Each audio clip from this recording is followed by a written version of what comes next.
Durante el culto de hoy hablábamos acerca del coronavirus y de la fe, y hablábamos acerca de las dudas que vienen por el coronavirus, y también acerca de qué pasa si el coronavirus llega a la vida de un cristiano.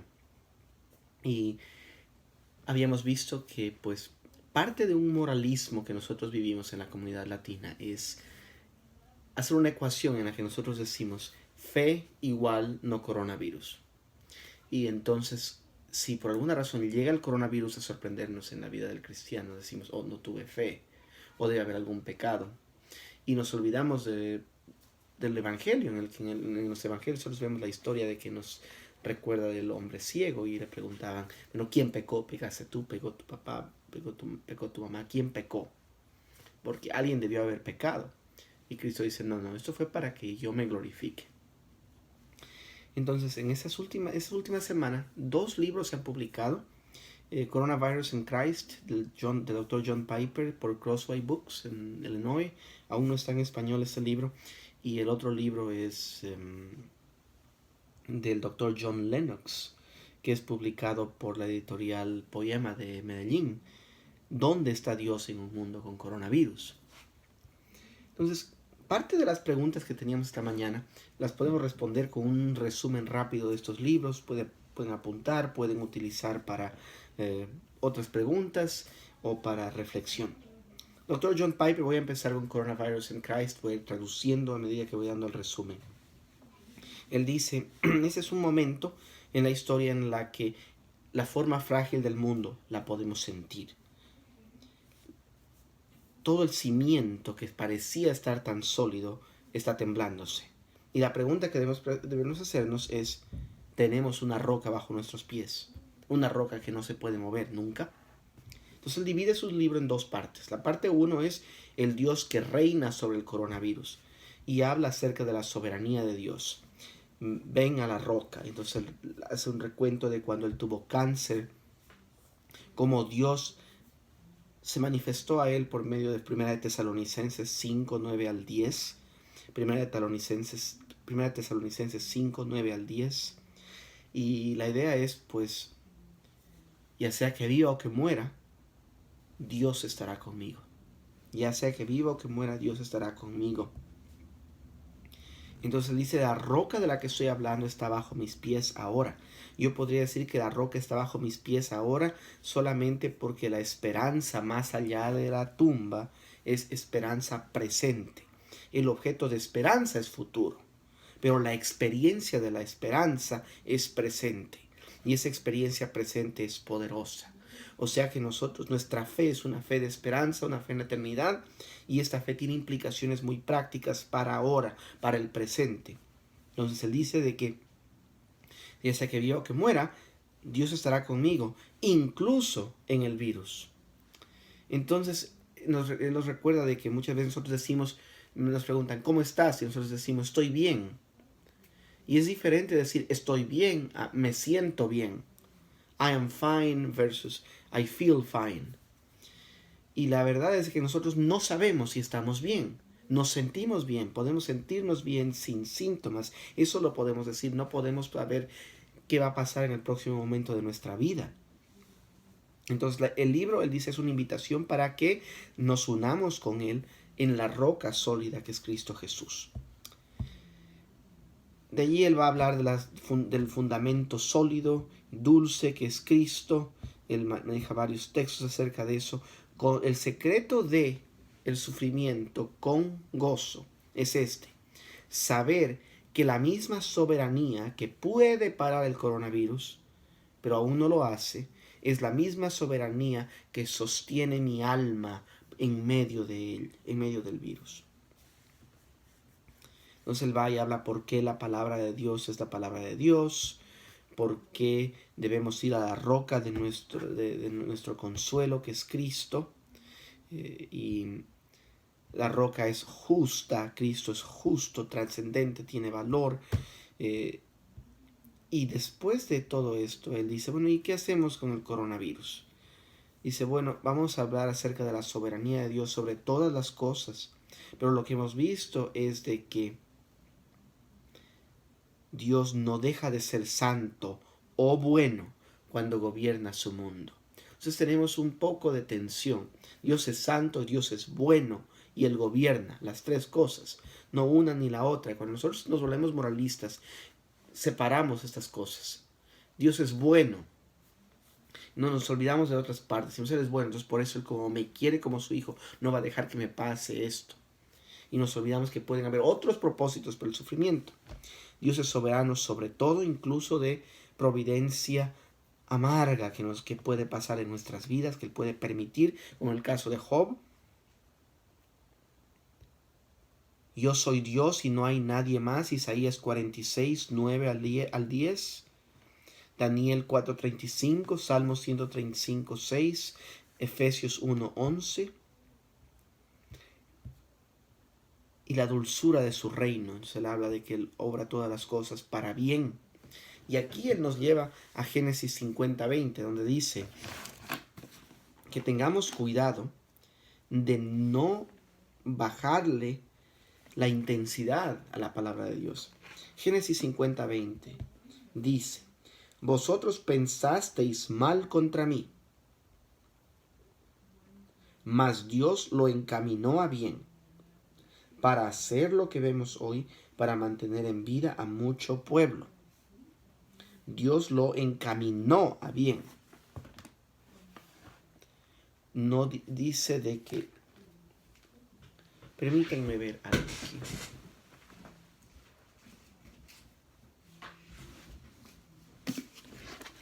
La Biblia de las Américas 50:20 dice: vosotros pensasteis hacerme mal, pero Dios lo tornó en bien.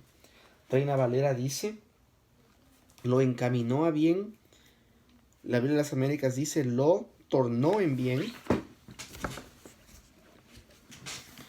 Y la Nueva Versión Internacional dice: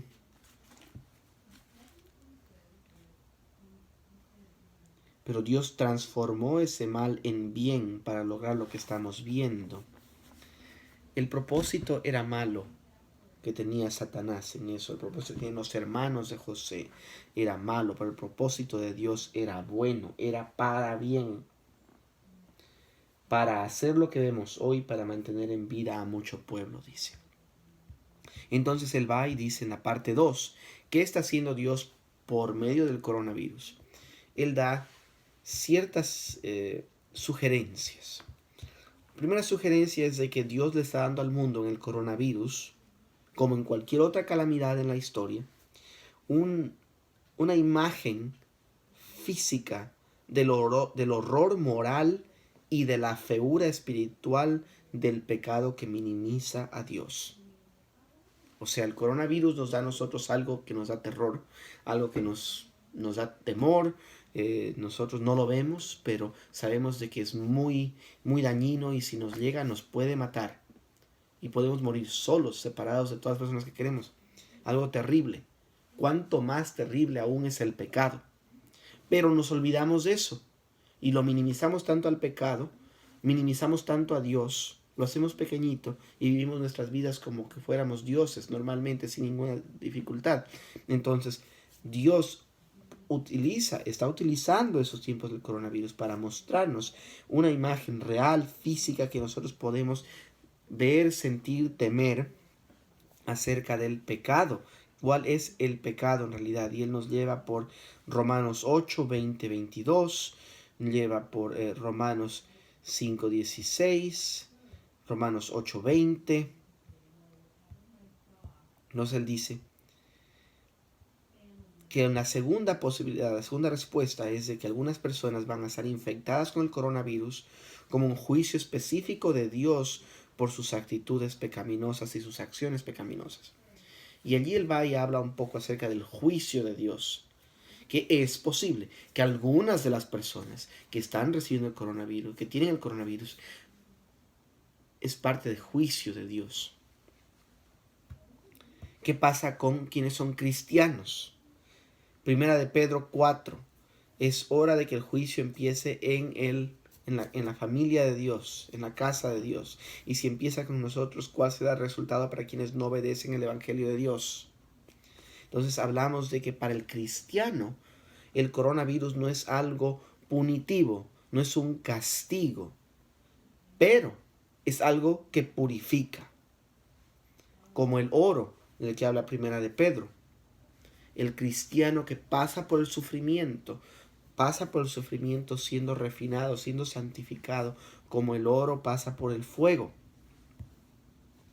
Entonces, Juan 5:24, quien escucha mi palabra y cree en él que me ha enviado tiene vida eterna, y el que no viene al juicio pero ha pasado de muerte a vida. Tercera respuesta, el coronavirus es un llamado de la atención para despertarnos, para estar listos para la segunda venida de Cristo. Nos olvidamos de la segunda venida de Cristo, nos olvidamos de los dolores de parto que tiene la creación, y esto nos recuerda: mantente despierto, mantente despierto. Primera de Tesalonicenses 5, 4 al 10, Marcos 13, 33 al 37. Respuesta 4. El coronavirus es el llamado fuerte de Dios para todos nosotros, para arrepentirnos y volver a alinear nuestras vidas con el valor infinito de Cristo. Nosotros nos olvidamos en medio de la calamidad de cuál es el valor de Cristo, y nos olvidamos del arrepentimiento, y cómo el arrepentimiento es un cambio fundamental de dirección, un cambio de mente, un cambio de actitud, un cambio de corazón, un cambio de lamento a gozo. Respuesta número 5. El coronavirus es el llamado de Dios a su pueblo para que no sienta vergüenza y temor, para que no se sienta a sentirse triste por sí mismo, y que con valor y con gozo haga las buenas obras de amor que glorifican a Dios. Mateo 5:16, Dios dice que nuestra luz debe brillar sobre los demás. Entonces el autor nos lleva por Mateo 5, Lucas 14, 13, 14, Primera de Pedro 2:12, nos están viendo.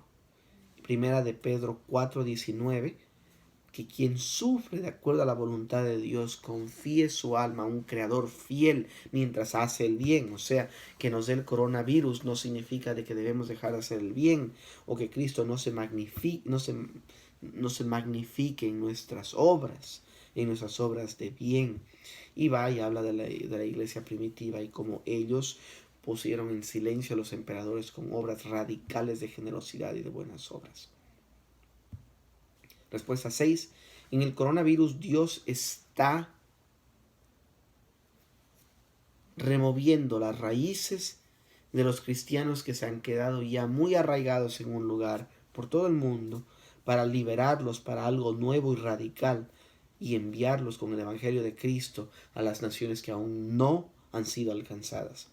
El aspecto misional del coronavirus nos está haciendo salir de nuestros cuartos, de nuestras casas, nos está haciendo salir a la gran misión. Y él termina en una oración: Padre, en nuestros mejores momentos, por tu gracia, no estamos durmiendo en el Getsemaní. Estamos despiertos escuchando la oración de tu Hijo. Él conoce muy profundamente que Él debe sufrir, pero en su humanidad perfecta, Él clama: si es posible, deja que esta copa pase. Del mismo modo, nosotros sentimos muy profundamente que esta pandemia, en tu sabiduría, ha sido permitida para bien y para propósitos necesarios. También debemos sufrir. Tu Hijo fue inocente, nosotros no lo somos. Pero aún con Él, en nuestra humanidad mucho menor que perfecta, también pedimos: si es posible, deja que esta copa pase. Hazlo rápido, Señor. La obra dolorosa, justa y de misericordia que tú obras en nosotros. No te quedes en juicio, no demores tu compasión. Recuerda al pobre, Señor, de acuerdo a tu misericordia. No te olvides del lamento del afligido. Da recuperación, da una cura. Sálvanos, Señor. Líbranos de esto, a nosotros, tus criaturas pobres, sin ayuda. Líbranos de estos pesares, te lo pedimos. Pero no desperdicies nuestra miseria y nuestro dolor, Señor.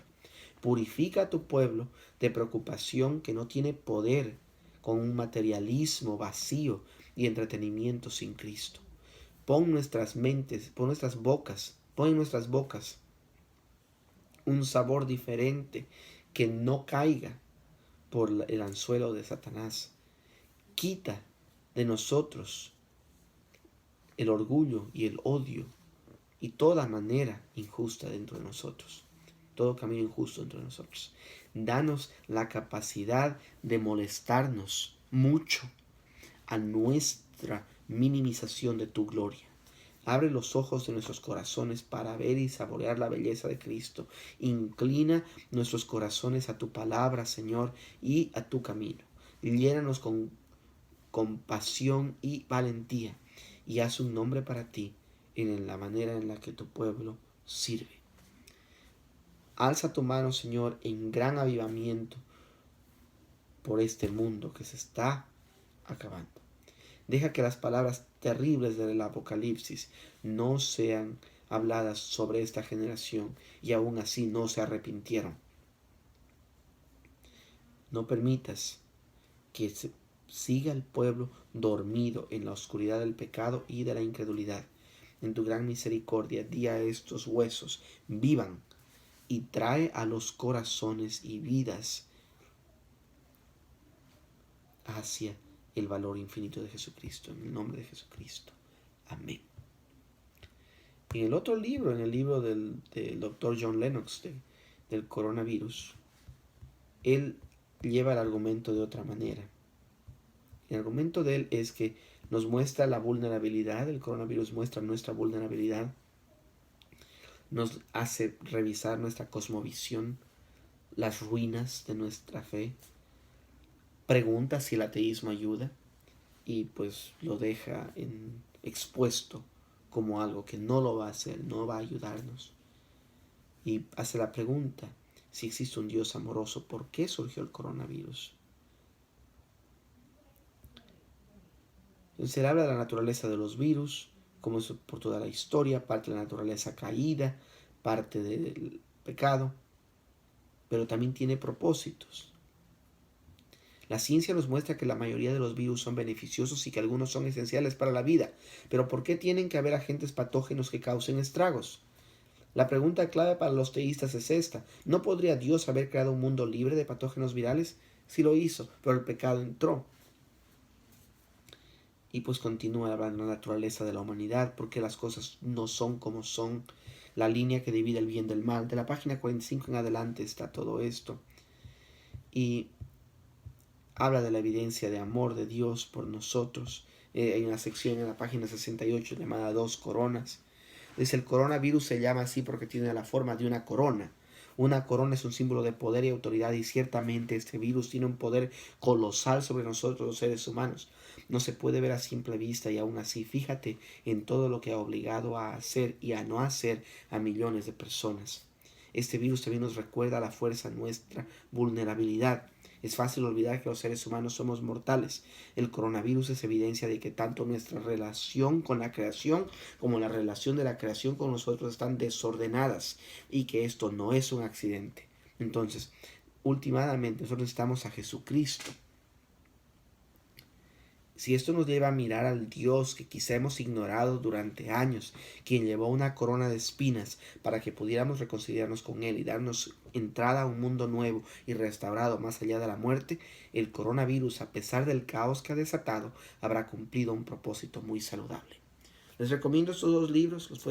El libro de Dr. Piper está disponible en decidinggod.org gratuitamente en inglés, en PDF, en Kindle, en EPUB, en MP3. El libro del Dr. Lennox está disponible en poema.co, la editorial colombiana, en PDF gratuitamente.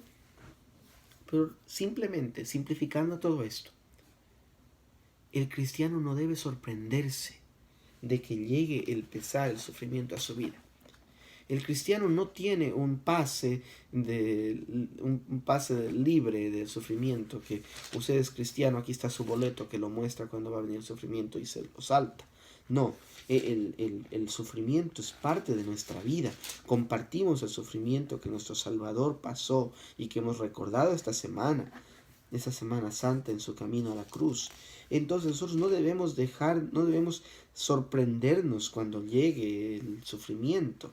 No debemos actuar como que el coronavirus está exponiendo que no tenemos fe.